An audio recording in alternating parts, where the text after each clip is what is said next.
Ahoy, hoy. Today we're not doing a dining review. We're doing counting with Craig. Shall we? 1, 2, 3, 4, 5, 6, 7, 8, 9, 10, 11. I thought there was supposed to be 13 lanterns. Am I wrong on that? Am I completely wrong? Should we count them in the tree right behind? We're not going to count them. No, we're not just here to count lanterns outside of Liberty Tree Tavern. We're here to eat. Yes, I am Craig, as I said. I'm here with Rhino, I'm here with Erica, and today we're feeling patriotic, we're feeling symbolic, we're feeling very American, and when you're feeling all those things, the best thing to do is to come to Liberty Tree Tavern at Magic Kingdom for an all-you-care-to-enjoy feast that's fit for patriots looking to declare their independence, or something like that.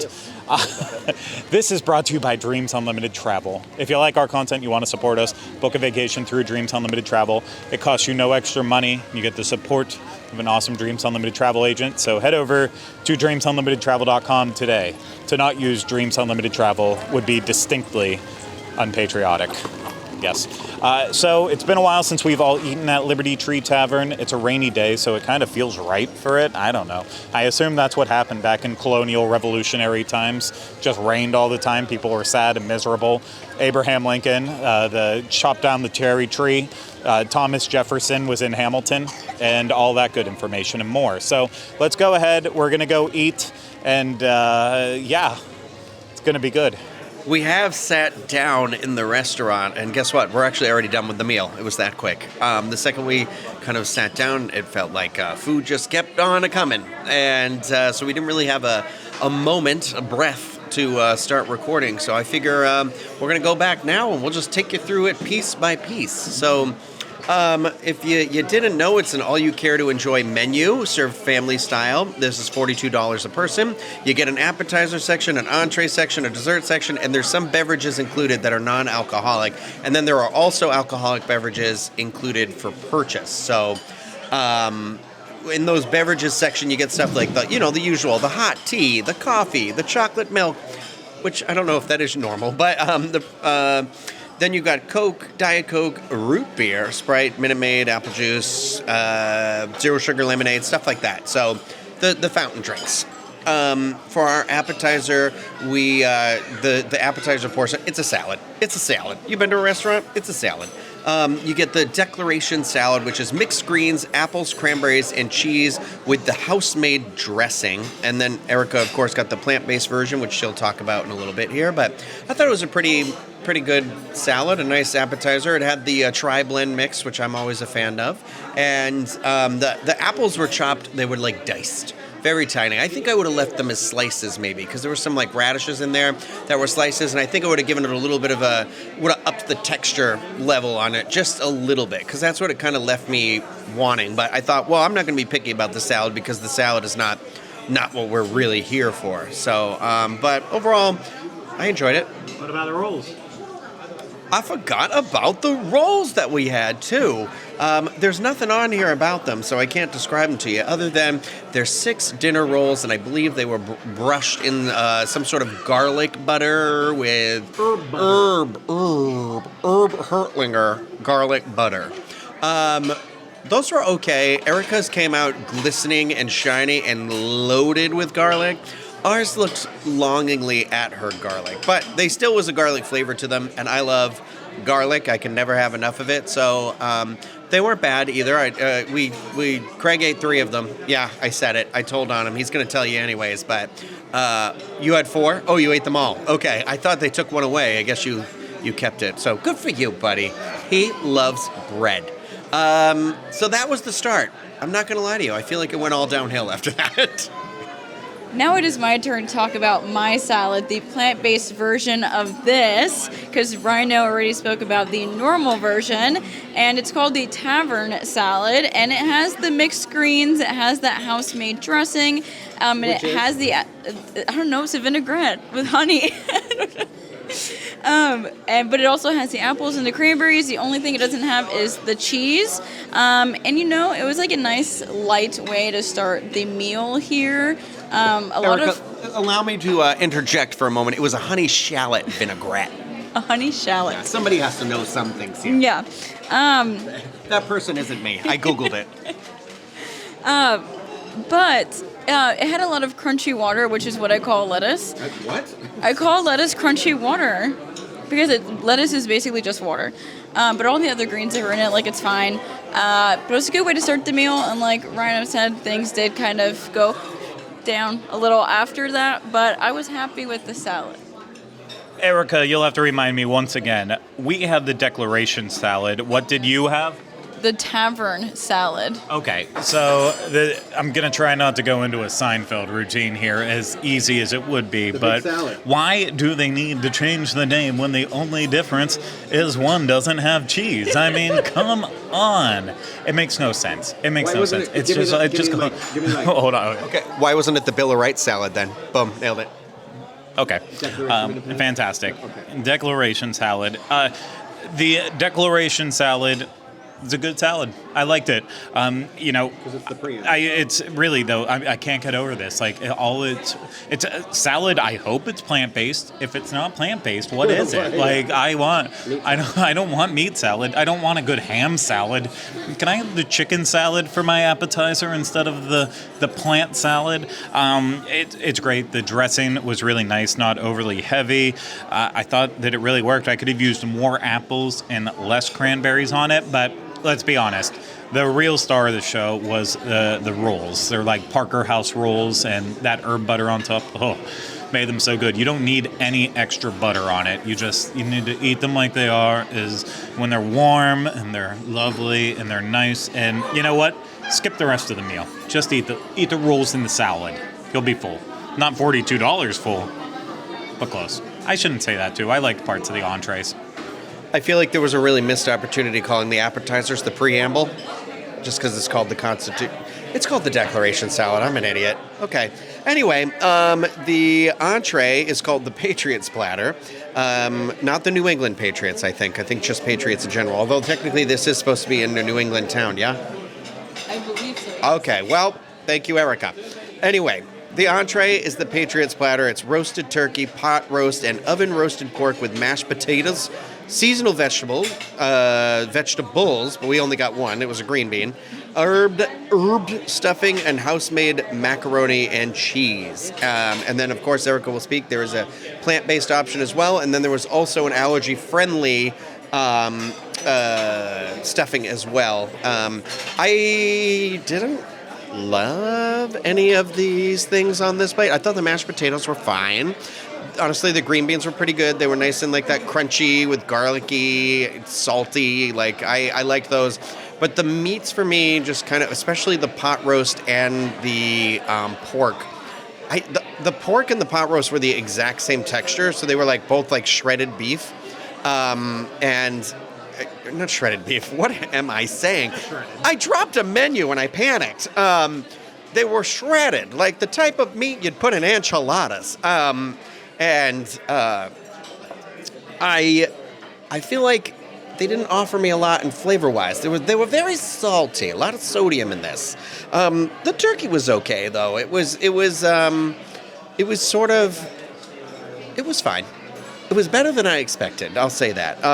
The cranberry sauce was weird. It was almost like a cranberry like liquid. It wasn't the jelly. It wasn't.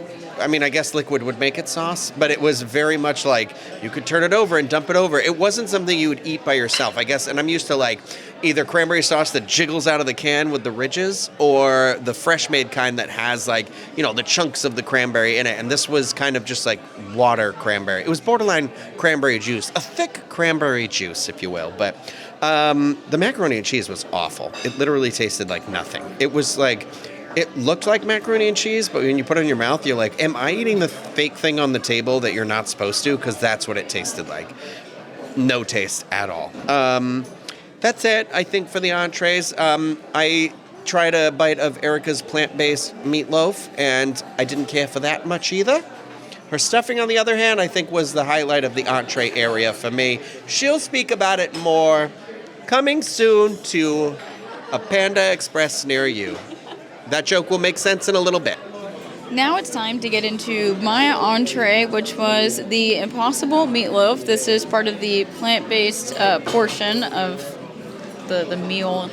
There's 2 different menus, but whatever. This comes with a plant-based meatloaf with mashed potatoes, a mushroom gravy, and seasonal vegetables. Like Rhino said, that seasonal vegetables is just one. It is the green beans, and the green beans, they were good. Nice. They were nicely salted with some garlic. Mine weren't like super warm or anything, which made me a little concerned, but it's okay. The biggest thing was trying to figure out what this meatloaf was made out of, because it was shaped like a burger patty. And Craig and I were trying to do some medical surgery looking inside of it. But the only thing I could really see were that there were slices like diced onion on the inside. And maybe there was a mushroom sauce. I don't know if they used mushrooms in the actual patty either. But we tried to look up online. We couldn't find anything of what the actual patty was made out of. But it was okay. Not the best thing. The mashed potatoes are not going to be creamy like how a normal mashed potatoes made with milk and butter are going to be. But for a plant-based mashed potato, I didn't hate it. I thought it was okay. And I do love mushrooms, so that mushroom sauce gravy on top was good. But let's talk about that stuffing real quick. So I asked for a dairy-free side of stuffing, and it's also gluten-free. And it's very, the pieces of bread in that are very chunky.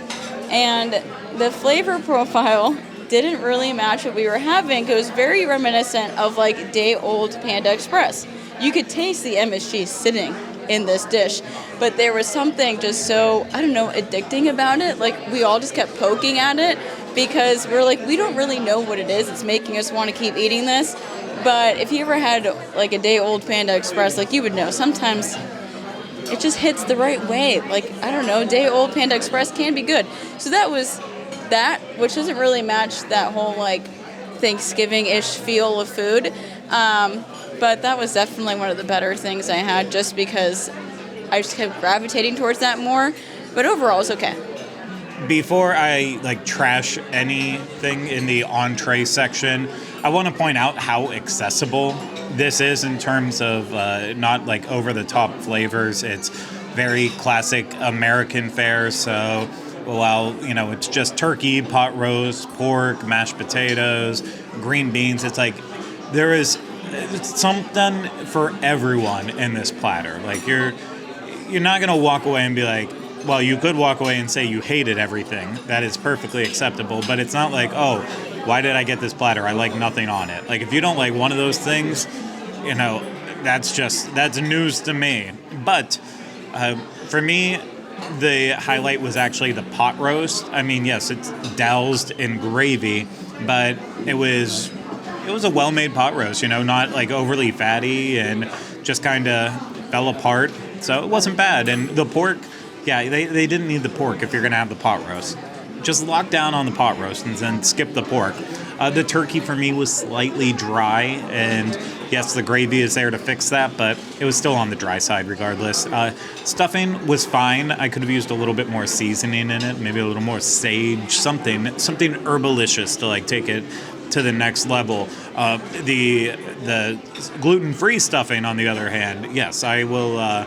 I don't need to have General Tso's or orange chicken or anything for another couple weeks now, because I just got my fill of it with the stuffing. Don't worry how often I have it, Rhino. Don't worry. The mashed potatoes. So Erica at first got an allergy-friendly plate sat to her. They forgot that she wanted the plant-based one, so I ate her entire allergy-friendly one.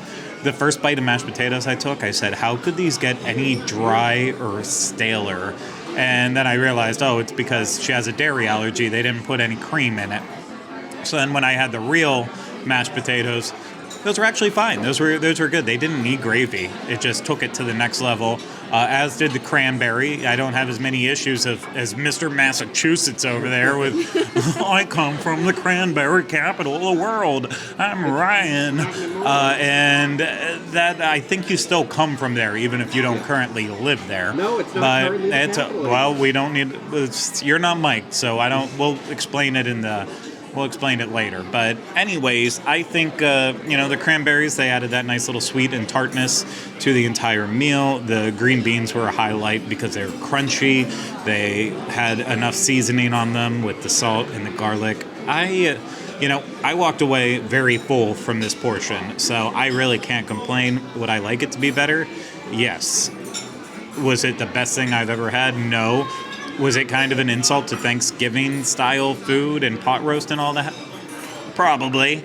And the mac and cheese should not be consumed by anyone. I would even guess that a child would probably send it away and say, something's off with this. It had that paste consistency to it, and the noodles were way overcooked. The cheese was just gross. I don't know what they did to this, but whoever made the mac and cheese, I think they either hate everyone who's eating here or they just hate making mac and cheese. They're like, nope, we're going to make it as bad as possible. Maybe we'll take it off the menu. I don't know what to say besides that. Luckily, we're going to swing up with desserts and drinks. The dessert was the Ooey Gooey Toffee Cake, which is a vanilla toffee cake, chocolate sauce, and vanilla ice cream. It was served in what I think is supposed to be like one of those skillets. Not what it's supposed to be. It is a skillet, but it is one of those, what did you say it wasn't?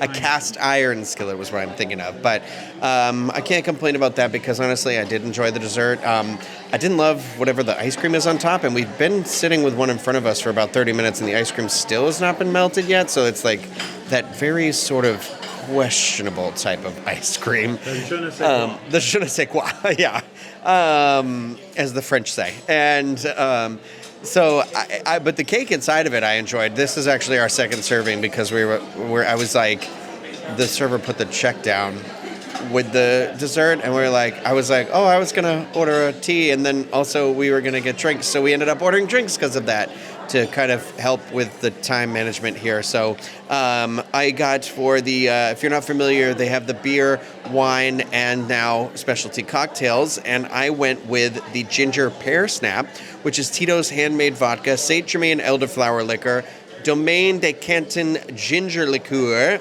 pear nectar, and lemon juice. And honestly, it's a pretty well-balanced drink. I like it overall. I'm elderflower right now, I don't get it. It is in like every drink that Disney makes right now. Everything. It's the hot liquor right now.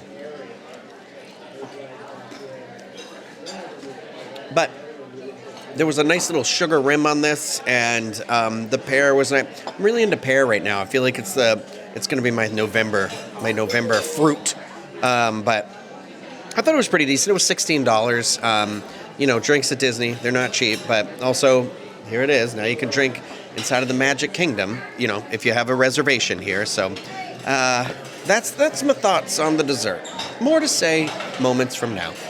For dessert, I got the Johnny Appleseed's Warm Apple Cake, which is the plant-based dessert here. And it's topped with caramel and like a whipped topping. They can't call it whipped cream because it's not actually whipped cream, but it's whatever the vegan version of that is. And you know what? It was okay. I was really trying to look for that apple flavor, and it was very like subtle. And in my mind, when I read the description, I was really hoping for something similar to that like apple cake we had at the Norway restaurant, because that was really, really good. So it was a little bit of a letdown, but I love sweets, so it was still better than a lot of the savory things that I had. But it was good when you could get like a little chunk of the apples that were in it. There was like 4. But I also ordered a drink. I got the cranberry sipper, which they told us it was like a seasonal thing, right? So I think seasonal flavor. So okay, she did, not him. Oh yeah, wonderful lady who sat us down. But it's made with Tito's handmade vodka, a ginger liqueur, lime juice, and cranberry juice for $16. Again, just it's a Disney price for a drink. And I do like it. It's giving me that like Christmas holiday feel, not just because of the color of the drink, but the flavors are really pulling through. So I do like that. It's not something I would normally like order all the time, because I really have never like seen this kind of combination. But now that I know I like this kind of drink, I am going to be ordering it outside of Walt Disney World, hopefully for not $16. But yeah, more on the rest of this a little bit later. Don't steal my joke. I'm not stealing your joke. I said a little bit later because we're not done. Whatever. Stole my joke. We're gonna pan to Craig now. Bye. More on this meal in just a little bit, but for now I'm going to talk about the dessert. I'm going to start with Erica's. I know Johnny Appleseed. The area that my family was in, Johnny Appleseed, I believe, had a festival there, and Johnny Appleseed spread his seed around that area. I'm very, very familiar with Johnny Appleseed, and that's not a cake that Johnny Appleseed would approve of. Thank you very much. For the Ooey Gooey Toffee cake, I think I am now in a sugar rush because it pushed me to places I didn't think I could possibly go. It is starting to ooze and turn weird shapes and colors and textures, and that's okay. That's what's happening in my stomach right now. No, what is it? It does kind of look like my brown derby dessert, but it's thank you. Yeah, it's very, very interesting. I thought the cake portion was very good. The first one we got, there was no cake in the middle. It just completely sunk down in, or it wasn't there. They hollowed it out, hoping that we would just leave. And then there was too much ice cream on top. That terrible, terrible ice cream. You know what? I get you're serving a lot of these cakes. A lot of ice cream's going to waste. Find a higher quality ice cream to put on this stuff. Please. Please. But overall, I think it's a great way to end the dessert. Would I prefer a different dessert? Yes, I would. Strawberry shortcake, I don't know if I'd want that as much. But, something like apple crumble, peach crumble, something like that might be a little bit more to my taste preferences. But you know what? That's okay, because technically the way I ended my meal was with the Gold Rush. And this is Elijah Craig 12-year Kentucky Straight Bourbon, lemon juice, and honey garnished with crystallized ginger for $17. So on the expensive side. I love this drink, though, because it is just slightly different from a Shipwreck on the Rocks that you could get at Trader Sam's. It's on the secret menu at Grotto, but it's part of the permanent menu at the Enchanted Tiki Bar. So if you order it there, you get to watch the little show where the ship in the bottle's sinking and they start spraying you with water.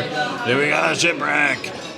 It's an excellent drink, and I'm so happy I ordered this. It's going down well. I can't wait till the very end, because then I get to eat this crystallized ginger.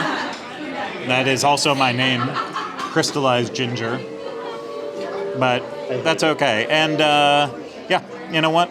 You also can't go wrong if you just get a Sam Adams here. I didn't, but if you're gonna order a Sam Adams and you're not in Massachusetts, like our little mass hole right across the table from me, then you might as well get it here. But we still have more to talk about, so we have more to come on this meal.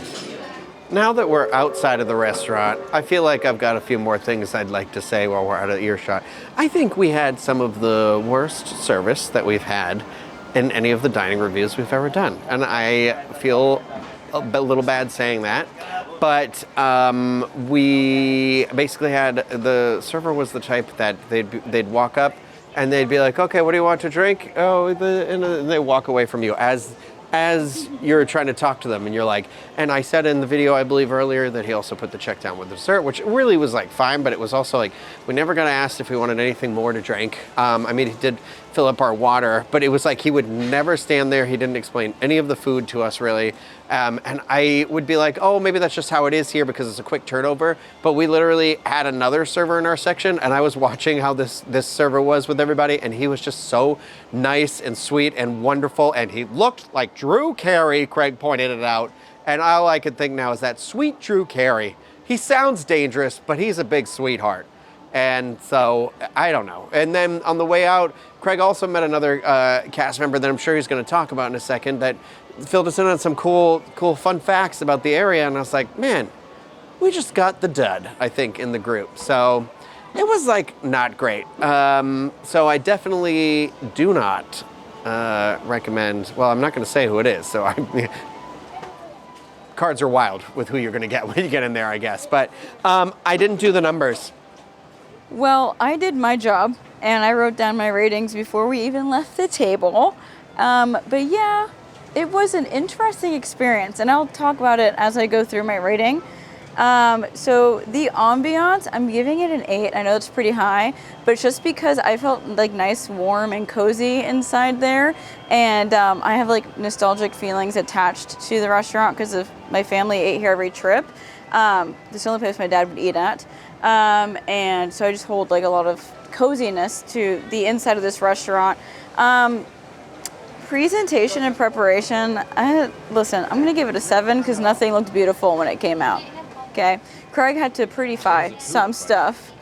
A 2 is where it's just like thrown on there, like if you're at your high school cafeteria. Craig had to like prettify some of the stuff. I think that if a few things, like if 2 or 3 things were moved around differently, everything would have looked better. For my specific plant-based stuff, I'm going to give it a 7 for quality and taste, and that's because the dairy-free rolls that I got that were also gluten-free were really great, and I did enjoy the mashed potatoes and the green beans. The meatloaf was all right, but everything else that I got throughout my meal was pretty, like, okay. The service, I'm putting it a 4, because I literally, when I wanted to order my drink, he started walking away.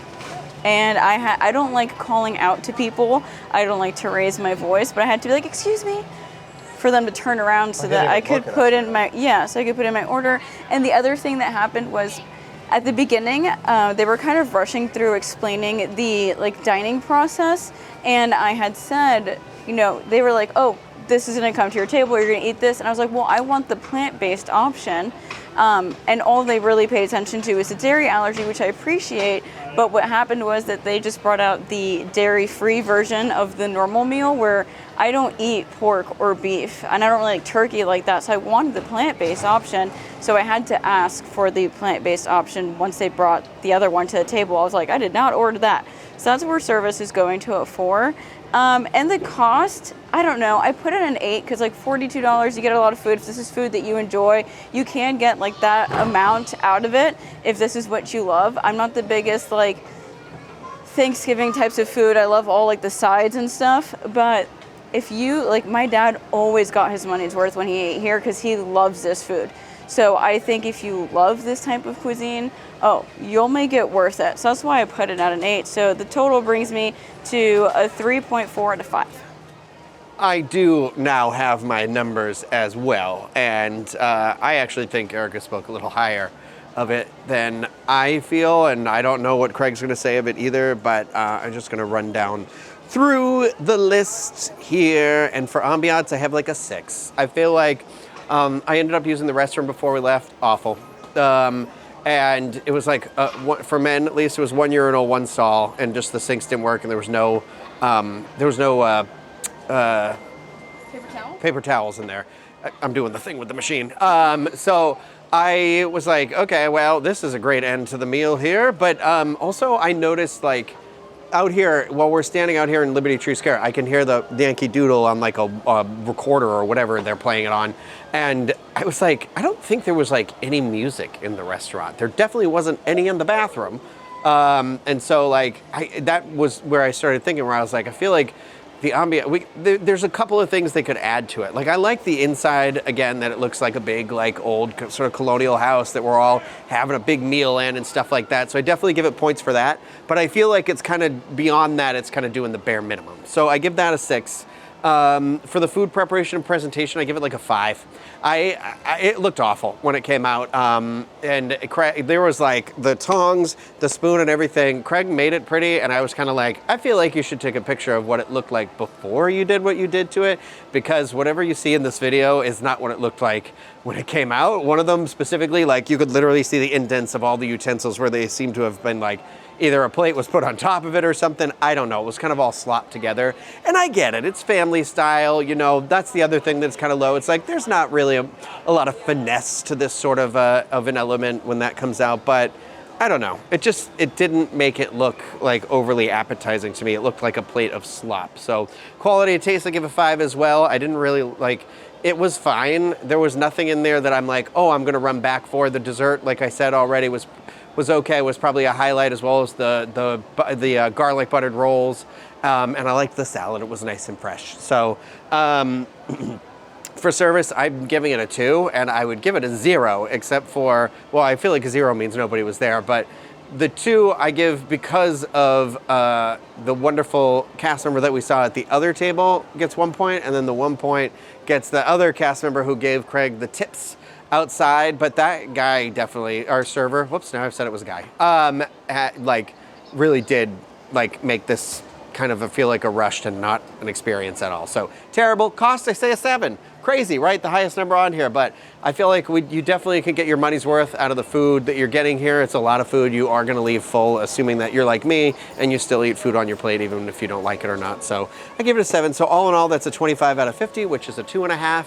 I will not come back. I haven't been here for like 6 years. I don't think I will try to come back again for another 5 or 6 years. Like, that's the thing, is it's pretty much the same restaurant always, and that's good and fine, and it's just one of those things where I'm like, I think there's better places to eat in the Magic Kingdom for the same price right now. So I think for me, it'll be a while before I even think about coming back here.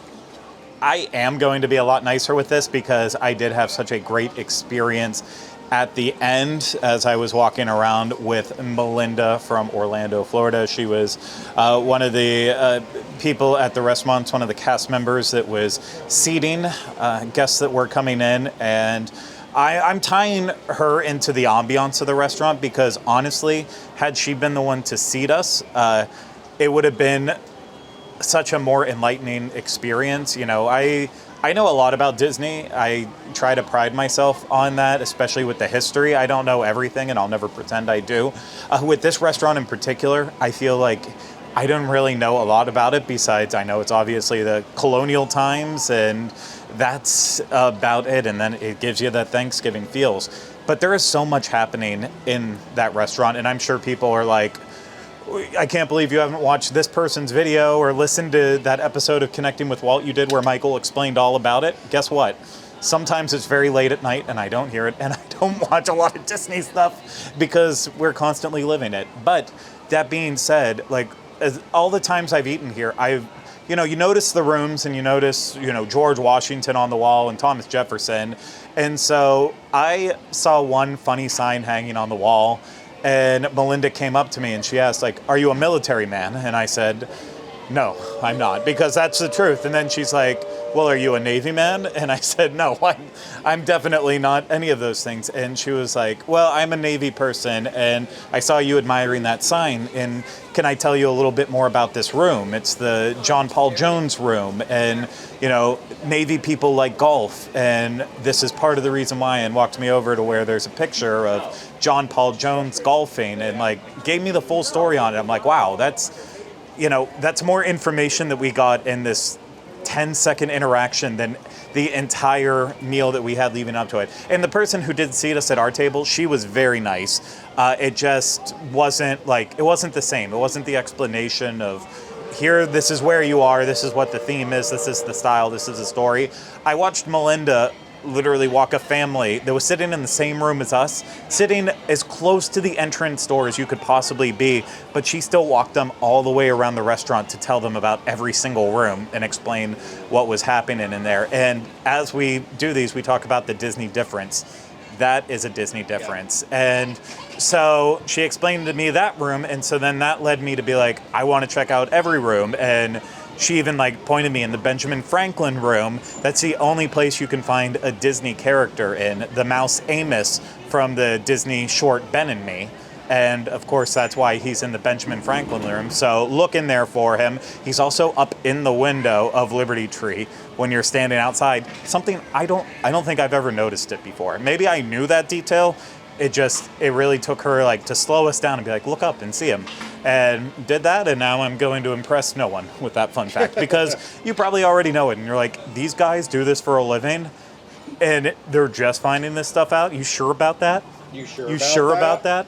And I walked away just feeling like I learned so much more. And then I really looked, and each room says what it is, like the Thomas Jefferson room, the Betsy Ross room, George Washington. We sat in the Paul Revere room, and she even went into the details, like the fireplace that was right behind Rhino and Erica. That's a replica of Paul Revere's fireplace in his house, and they had the 2 candles because of the 1 if by land, 2 if by sea for his ride. You know, Rhino pinpointed right on the story, the poem of Paul Revere in his ride, but we missed the candles, we missed the lanterns, and there was also, he was into his pipes and his guns, so those were in the hanging over the fireplace too. So it's just like that short interaction with a really amazing cast member changed it all for me. So while in the moment I didn't appreciate the restaurant as much for the ambiance, ultimately, as I walked out, I would rate that as a 9, because now that I know so much about the restaurant,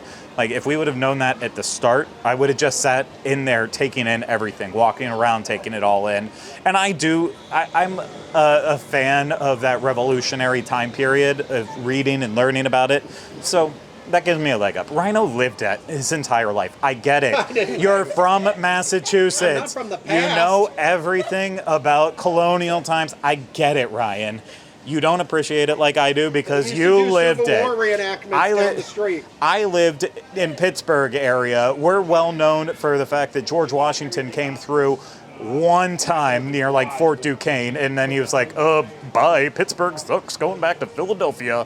I don't know if that's accurate. But so for food prep and presentation, as we've already established, yes, I prettied it up. For the people who are watching this review, if you read Erica's, then I don't know if she took the stuff out or took photos of that, but regardless, the food was just slopped down, and it's just, this food's not pretty to begin with. It's a lot of browns. Yeah. And so it doesn't look great to begin with, so 5 for me. Quality and taste, I'd put that as a 6 because I could eat that salad and those rolls and that dessert every day, and some of the stuff from the entree I did genuinely like, so a 6. Service, I'm going to put that as a 3 because, as Rhino pointed out, he gave 2 points for the other server, and then the cast member Melinda that gave me all the fun tidbits. I'm giving 2 for them, and then it's like a combined everything else, all the other cast members I saw around. And I'm not trying to, it's just, I'm not going to dwell on it. I'm not going to dwell on the negative here. That's not unnecessary. For cost, I'm going to be wild here and give it a 9 because $42, plus tax and tip, that's not a lot for an all-you-care-to-enjoy meal, and we ate a good amount, and we could have eaten much more. If I didn't have broccoli cheddar soup for breakfast this morning, I can only imagine how much I would have eaten. So I feel like even if the food quality isn't necessarily the best, you get a lot of food for the price. And, again, with the salad, the rolls, the dessert alone, I found a lot of value in that. So overall, I'm at a 32 out of 50, a 3.2 out of 5. Not a great score at all, not nearly as bad as Rhino's, but also, this is one of the more disappointing meals that we've had in recent times, and there's not necessarily better, there is better dining around Magic Kingdom. Magic Kingdom is kind of the weakest overall, and it's like, okay, well, you can have a decent meal at Be Our Guest, you're going to pay out the roof. You can have a decent meal at Cinderella Royal Day, but you're going to pay out the roof. Like, it's so mixed. And you know what? I'll see the next time I come back here what I think. It'll happen eventually, and we'll see. We'll see. That's going to do it for this Disney dining review. I hope you enjoyed it. If you did and you want to support us more, book a vacation through Dreams Unlimited Travel. Get a free no obligation quote today at dreamsunlimitedtravel.com. If you're watching this on YouTube, hit the thumbs up, subscribe to the channel, leave comments, questions, video suggestions in the comments section. Let us know where we should eat next, potentially without Rhino. Nope, Erica. Potentially without Erica. Definitely without Rhino. Potentially without it. Definitely without Erica. Potentially without Rhino. If you were listening to this, subscribe wherever you listen to podcasts and leave us positive ratings and reviews when possible. That's going to do it for this Disney dining review. We're going to head back. We were in the 1804 time period. We're going to head back to the 2023s, and it's going to be fun. Maybe. So that's it for this Disney dining review. Take care. Bye-bye. Stay hungry.